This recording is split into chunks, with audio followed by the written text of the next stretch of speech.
சென்னையை சேர்ந்த பரத் என்பவர் ஸ்ரீ சிட்டி பகுதியில் இருந்து ஸ்கார்பியோ கார் எடுத்துக்கொண்டு ஊத்துக்கோட்டை அடுத்த தொம்பரமேடு பகுதியில் அமைந்துள்ள விளையாட்டு தளத்திற்கு சென்று கொண்டிருந்ததாக கூறப்படும் நிலையில் காரை அதிவேகமாகவும் அஜாக்கிரதையாகவும் ஓட்டி சென்றபோது கட்டுப்பாட்டை இழந்த கார் ஊத்துக்கோட்டை அடுத்த அம்பேத்கர் நகர் பகுதியில் சாலை ஓரம் இருந்த கூரை வீட்டுக்குள் புகுந்தது. இதில் அதிர்ஷ்டவசமாக உள்ளே இருந்தவர்கள் உயிர் தப்பினர்.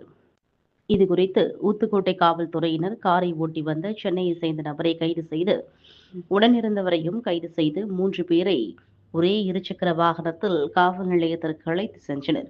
மதுபோதையில் கார் ஓட்டினார்களா அல்லது ஏதேனும் பிரச்சனையா என்ற கோணத்தில் போலீசார் விசாரணை மேற்கொண்டு வருகின்றனர்.